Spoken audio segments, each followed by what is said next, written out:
Yes, it's a beautiful Tuesday morning in the Federal Capital Territory, and welcome to Insight on Citizen FM 93.7. My name is Lawrence Umoite.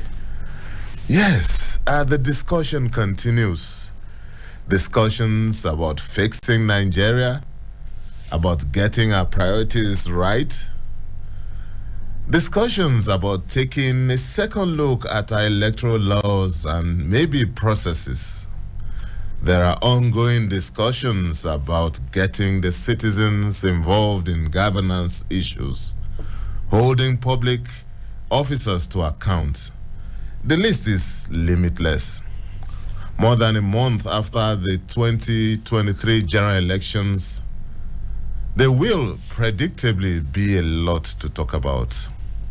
On Insights today, we continue with our series of post-2023 elections, the realities ahead. And my guest today is Prince Adewale Adebayo, the presidential candidate of the SDP in the last election. Thank you for joining us, Prince. Good morning, Lawrence, and good morning, Citizen FM and listeners. God bless Nigeria. God bless Nigeria. Thank you so much for joining us all the way from Lagos.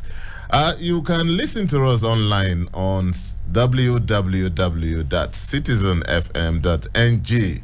You can also follow us on several social media platforms, on Facebook at Citizen FM Abuja, on Instagram at Citizen FM 937, and also on Twitter at Citizen FM 937. So that's how it's gonna be. And for the next 50 minutes or thereabout, my guest is Prince Adewale Adebayo, a politician and also a legal practitioner. Straight up, Prince Adewale, let's look at the issues confronting him. As I said earlier, a lot to talk about. One of the challenges, I assume, for the incoming government would be the issue of policy continuation, since we always say that government is a continuum, to be or not to be. What are the policies to continue? What are those to think about? What are others to maybe jettison? What do you think about this? Well, at this point, it will be an idle speculation because, one, they have their own manifesto, and I've told the media, told everybody, that if you want to evaluate Tinubu's presidency, you have to use Tinubu's own manifesto. So I don't know whether in the fog of the election, the media had time to digest every party's manifesto. But I've started reading their Renew Hope now to try to understand what they say they want to do. So it's on the basis of that we can evaluate them. There is some aspect of government that is continuity. Whoever comes in, even if I had won, you have to pay salary of workers, you have to pay existing debts, you have to complete projects that are national infrastructure, you have to maintain our foreign missions, you have to continue with the armed forces and all the other platforms that the armed forces are paid for. You have to collect the procurement. So, but after that, each president has his own priority. So it is not me who will set priorities for the incoming government. It is just for me to see what they are doing. First, you have to let them form their own government. And from the forming of their government, who is going to be their minister for this and that, who is going to be in their principal offices, you can now know what they want to do. But at this point in time, all I can say is that whoever becomes president, certain basic things are meant to be done. You keep paying salaries regularly. You pay the due debts of the federation. You maintain the armed forces. You do foreign mission. You do all of those things, and then ruling projects like, for example, the pipeline that is ongoing. Some of them have been paid for, so you can't stop them and all of those. But it is left for the president coming in to be the one to say what he wants to do, and then we can now compare what he is doing with what he said he would do, So that's it. And I don't think overall continuity is what Nigerians are looking for, because it looks like Nigerians are complaining that they are not satisfied with the state of affairs. So it's not content people complaining that they don't like the state of affairs to now be saying they're looking for continuity. But I think there should be some stability. The continuity, I don't think it's what Nigerians, from my own feedback when I was campaigning, people were not looking for continuity of anything much, but they were looking for stability in the system, and then they were more interested in radical changes in many areas of our governance. Okay, Prince, let's look at the issue of communication to the citizens, talking to the citizens. Over the years, we've had several governments not really standing up when it comes to that. Sometimes you have press releases handed down, or sometimes you have public officers or even those in charge of information and other aspects talking down on citizens. There's hardly an avenue for genuine feedback from the citizens, and you know that communication is hardly completed if there is no feedback. How do you think the incoming government will confront or are likely to look at this challenge? Well, I'm not part of the incoming government. It is there, but you can judge from the way they campaign whether they are the kind of people who responded to feedback, whether they are the kind of people who attended debates and things like that. So you can speculate, which is not what somebody on a level should be doing. You can speculate that maybe they will not respond, and since they got elected, how many things have they responded to? So the responsibility is that of the media. So first, realize that it is not every information that you need to get from government officials. Some of the information that are available. So I know it's difficult time for the media because there's not much investment in many media houses. Media owners are not really making that kind of investment. But to hold the government accountable in the year 2023 or onwards, you need media people who can read policy documents, who can actually understand technical issues, and then when they have an opportunity, they can actually ask pointed questions arising from basic research. So that is what will help the people. But the government now, it depends on who they want to put in charge of public communication, from Minister of Information to State House information people to the various information officers in the various ministries, and the kind of attitude the media will engage or adopt towards them. So it's a dynamic of that. But the I can use to advise anybody who is in government that in order to avoid fake news, in order to avoid crisis management, it is better to be proactive in giving information, and to make sure that people who you put in charge of information management are people, one, who love the truth, who are not there just to cover up. They love the truth, and they are proactive. They believe genuinely that the public has a right to know.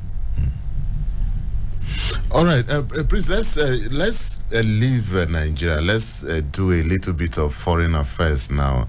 I remember that several years ago, Nigerian government had this policy. Africa was a centerpiece of Nigeria's foreign policy at a point in time, and Nigeria was one of the go-to countries when it comes to issue of African development, solving crises in Africa and even in the world. Now, using the Sudan crisis as a case in point, and the situation that a lot of people in Sudan, including Nigerians, are going through getting out of Sudan. Some analysts and some other commentators have raised the issue: when can Nigeria get back to its pride of place in terms of directing, being in the driver's seat as far as African affairs are concerned? Are you worried about this, or is this not an issue? Well, it's an issue first because we are Africans. We want a safe region. Second, because our citizens are in Sudan, apart from the students that are bringing the news, there are at least, or there are about the richest business person in Sudan is a Nigerian. And so it's a place where we have been for at least Nigerian community in Sudan. They are as old as 500 years. We've been there for a long time. So it's part of our community in the region. However, Sudan is also exposed to the Gulf of Aden. Sudan is also part of the Arab world. Forget the fact that the majority of them are dark-skinned, but they identify as ethnic Arabs. So it is not only Africa or African Union that has influence in what is going on in Sudan. Saudi Arabia, other countries around there have influence. And you also know that Sudan is a neighbor to Saudi Arabia. And then there are also global powers contesting there. What is going on in Sudan is not an internal affair. It is a proxy war between the Sudanese who are aligned to the West, America and Europe, and Sudanese who are aligned to Russia and Turkey and not the rest of it. So Nigeria can only intervene, one, in using our good relations with Sudan over the years, with our citizens to come have an engagement with the African Union and talk to the Arab League, so that because there are many members of the Arab League that are also in the AU. But I believe that with the AU intervention, Nigeria can give troops, we can send envoys. So we are producing heads of state now who are not doing much work, or they are retired. So they may be. If I was president today now, that would be Buhari's first assignment. As a former head of state, I will ask him to go to Sudan and try to talk to people there, so we can do intervention. Country, we can only get stronger to play regional role when at home we have a bit of ability to solve our own problems. But we can send an envoy there, we can support African Union mission, and we can collaborate with the Arab League to realize the situation there. But as a bilateral activity between us and Sudan, I don't think much we can do other than to negotiate with them to take our people out. But if the UN is intervening, if African Union is intervening, and then Nigeria can play a leadership role in that. Okay, Prince Adebayo, let's stay with that. Let's stay with Sudan. The issue in Sudan has thrown up a lot of issues, a lot of things that sometimes may maybe be worrisome to a lot of Nigerians. One, there are over 5,000 Nigerian students in Sudan, studying in Sudan. And if you look at the numbers in our neighboring countries, in Togo, Ghana, Republic of Benin, thousands of Nigerian students there. And a lot of people have traced this to the poor educational system in Nigeria, which has forced a lot of parents to send children outside this country. Isn't it time we begin to look at how to fix the education sector and maybe stop some of this migration to some of these countries? Okay, now number one, let's get something clear. We need to expand educational opportunities in Nigeria. We need to raise the quality of education in Nigeria. We need to stabilize our calendar so that the number of Nigerians who are forced to go out. But whether we have the most perfect educational system, Nigerians will always go out. Because there are some families that have been going to Sudan for the past 500 years for education. And there are some areas in scholarship that Nigeria will find hard to beat Sudan. For example, in the area of Arabic studies. So many of our grandfathers, great-grandfathers went to Sudan to study. So if you are in Arabic study, it's like somebody who is studying French. However good you are at French studies, when you leave Topo, Badagry, you will find better to go to Sorbonne in France. However much you know how to study English, some will have us to go to England. So if you are doing Arabic studies, Sudan is a place you would want to go. So the people will always be there. Secondly, there are families in Nigeria that do business there. So their children will also be going to school there. So we cannot be an autarkic country where our country is so perfect that our students don't go out. There are Americans who are studying in Sudan. There are French studying in Sudan. There are British studying in Sudan. There are even Saudi citizens studying in Sudan. So does it mean that these countries don't have educational systems that are good? But we always, Sudan or no Sudan, we always have an obligation to expand our schools spaces because population is growing and there's bigger appetite for education. We also improve equality. We also stabilize the calendar. However, it will not stop Nigerians from going out. All right, Prince Adebayo, we need to take a short break, and when we return, we will come back home where we look at the issues of economy and perhaps security and some other issues. It's still Insight on Citizen FM 93.7. My name is Lawrence Omoite. Insight will take a short break, and we will be back in a moment. Please don't go away.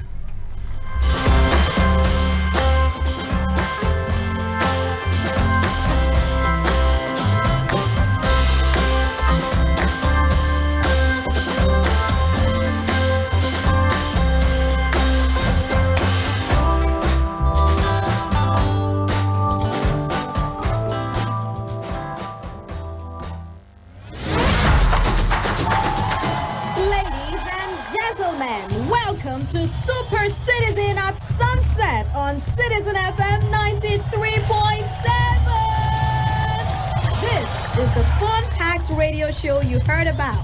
Did you miss any one of our programming today?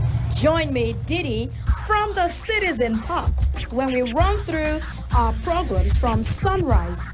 Stay abreast, get informed on news roundup. It even gets better. Do you think you know Nigeria? Answer 3 questions correctly and be one of our daily winners on Quizzes. It is the full package. Let's take you back, way back on African Vibes. Let's celebrate the African people, the rich cultures across borders, the languages, the good food, and wealth of excellence on African Vibes. Join me every Monday to Friday, 5 p.m. to 7 p.m. It is on Citizen FM 93.7 Abuja. Hi, my name is Rita Ezenwa Okoro, the founder and lead visionary of Street Project Foundation. Join the Street Project Foundation ambassadors Fridays, 8:30 a.m. on Citizen FM 93.7. We will be addressing key social issues such as xenophobia, police brutality, religious intolerance, youth profiling, insecurity, and other social issues in our radio drama series titled Omo, This is Real Life. Remember, Fridays, 8:30 a.m. on Citizen FM 93.7.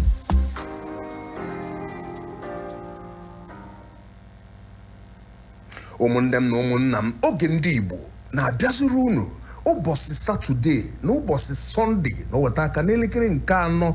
Oge ndị Igbo bụ oge anyị ji anọrị, oge gị na-ekene ezepụ na-eji akpọrịkọta ụbụbọ kabarụ na-esonyela anyị. Nke a bụ nke anyị ụmụnnem daalụnụ. 93.7 Citizen FM. Let's talk about it on our favorite radio station. We're more than just a radio station. We are a part of your life.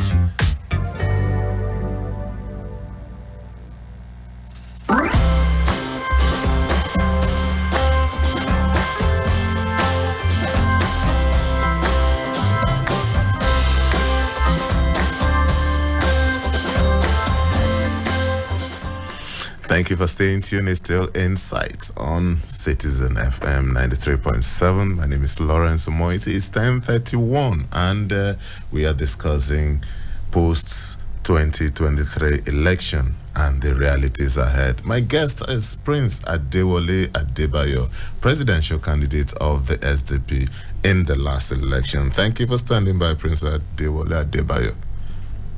Thank you for having me. All right. So, well, you can listen to us online anywhere in the world on www.citizenfm.ng, and also don't forget that our social media platforms are there for you. You can interact with us on 3 of them: on Facebook at Citizen FM Abuja, on Instagram at Citizen FM 937, and also on Twitter at Citizen FM 937. And the phone lines are also open.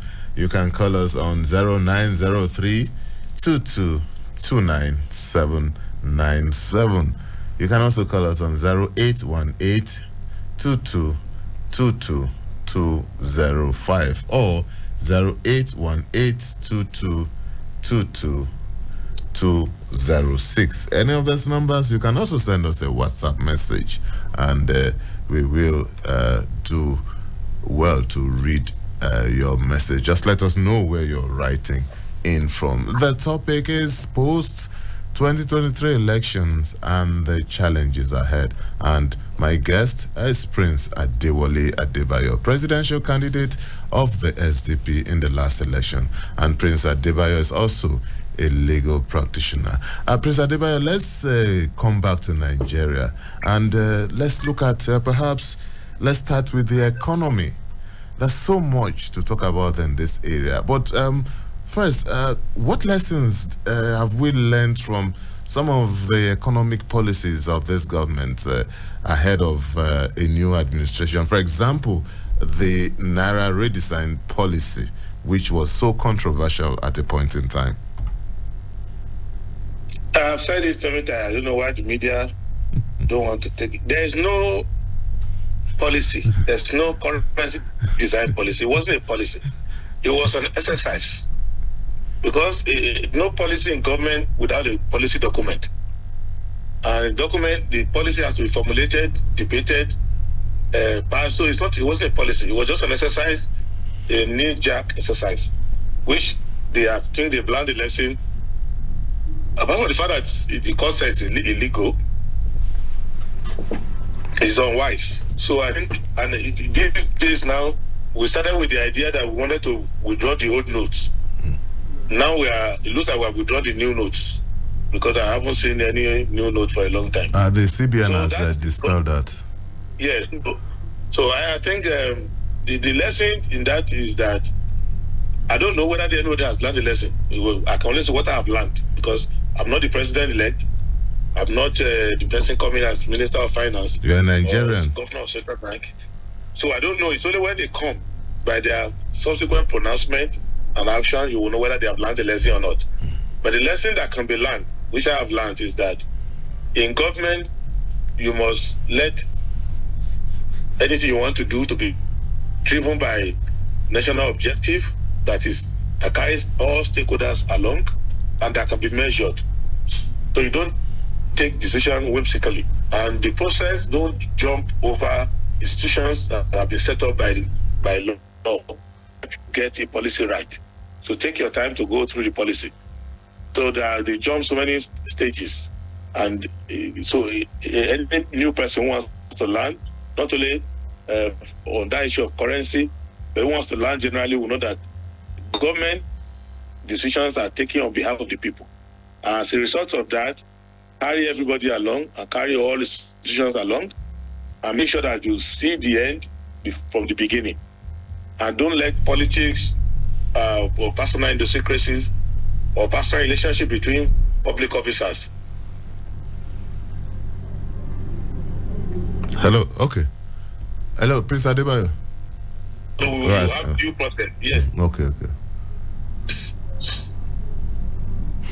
So you have due process. Yes. Okay. It's all about. Okay, I think we're having some challenge with the. Okay, we just lost Prince Adebayo. Okay, he's back on the line. Yeah. Okay, Prince Adebayo, maybe we'll take a short break. Yeah, we were having some difficulties getting you. I think it's from our end. Yeah, the network. It's pretty bad from our end. Yeah, and so you were breaking when you made your last submission. All right, no problem. Oh, okay, we can get you now. Okay, so we can proceed. Okay, so that's it with the Naira redesign exercise, according to Prince Adebayo. But Prince, okay, we need to take a short break and let's sort out this challenge. We'll be back in a moment. Please don't go away. It's still Insight on Citizen FM 93.7.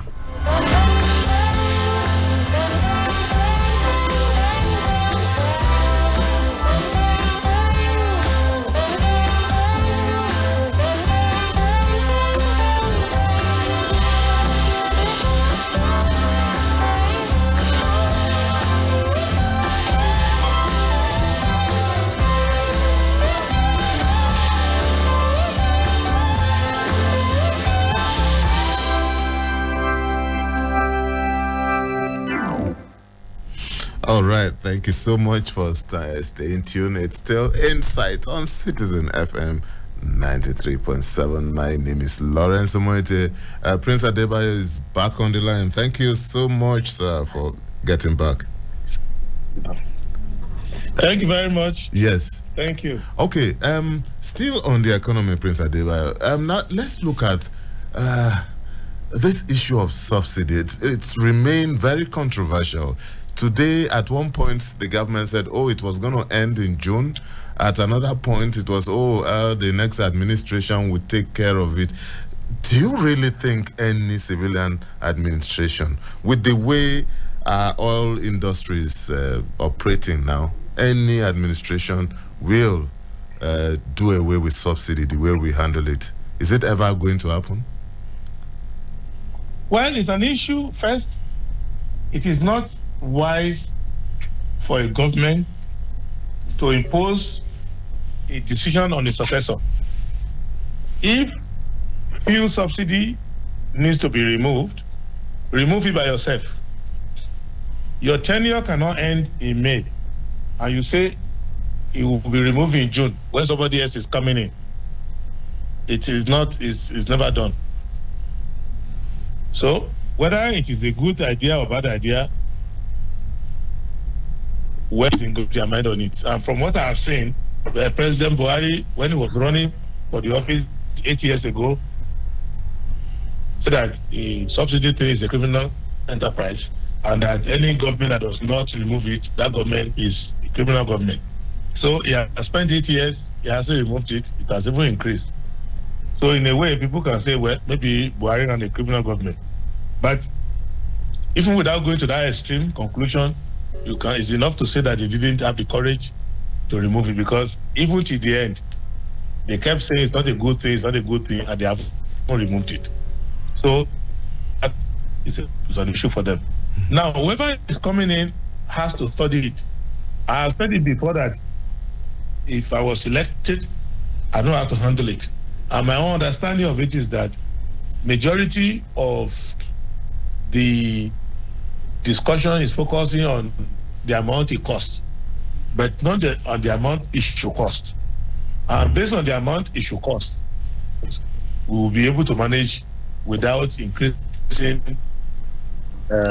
petroleum price on the head of the people. And I also thought about other ideas to bypass the use of petrol by ordinary people, including public transportation. Now, you see that Lagos State government of recent receive electric buses for mass transit. So we don't know how far and how well those electric buses will work, but I was proposing using gas-powered mass transit and things like that. So there are many ways in which the ordinary Nigerian will say, why do I care about the price of petrol. Whether government is subsidizing or not subsidizing is not my business, because I can get around without using petrol.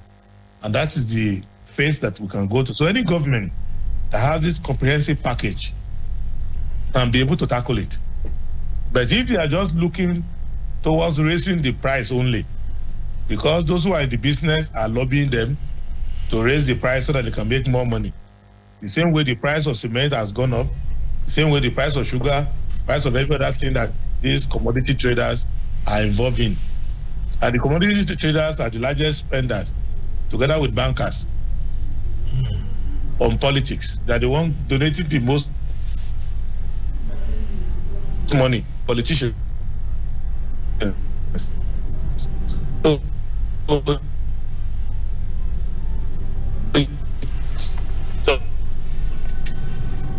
A difficult decision to make. Okay. Prince, before we leave, okay.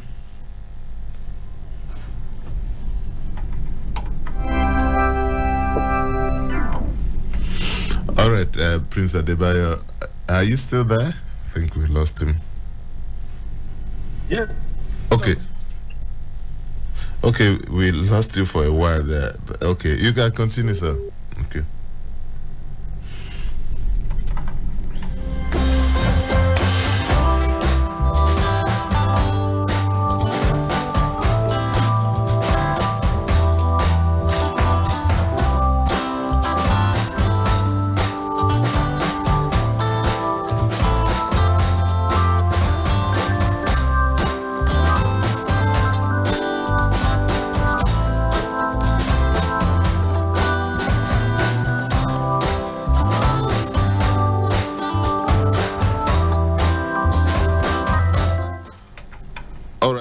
You can continue now. We just got you back.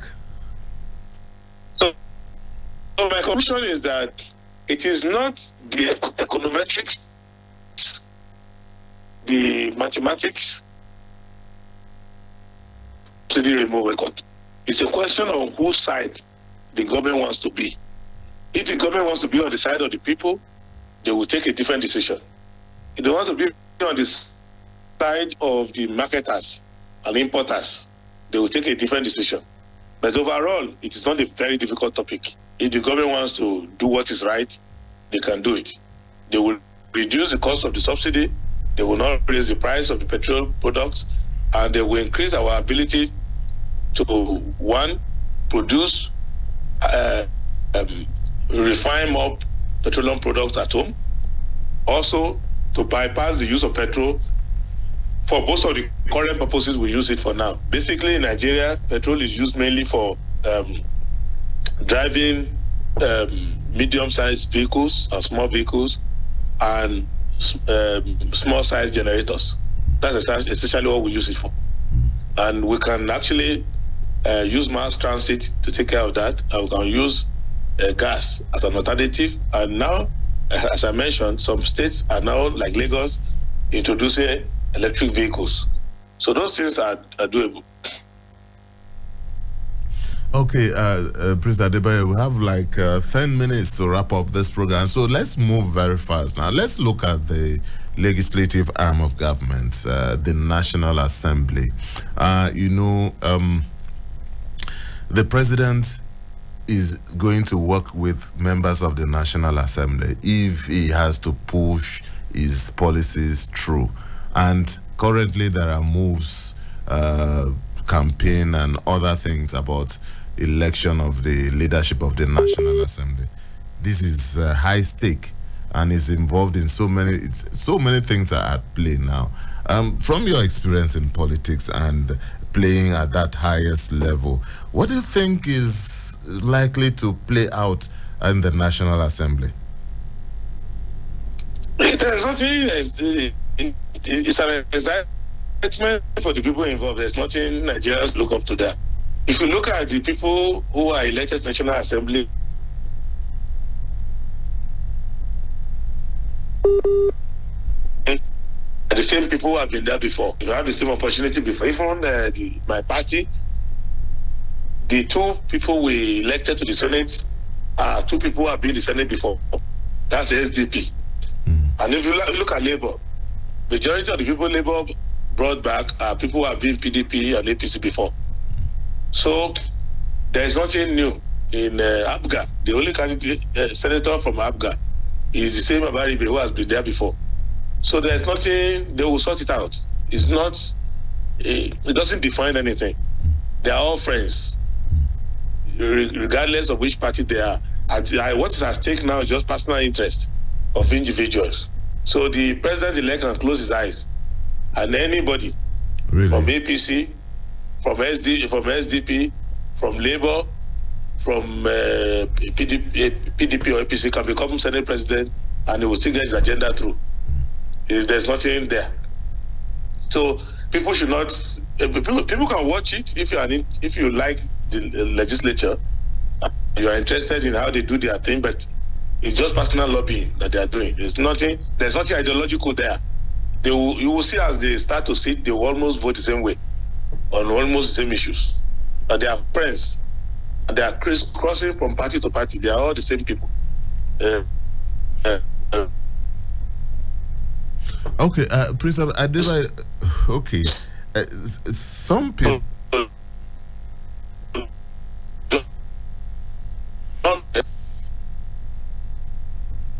Hello? Hello, yeah, we can hear you, sir.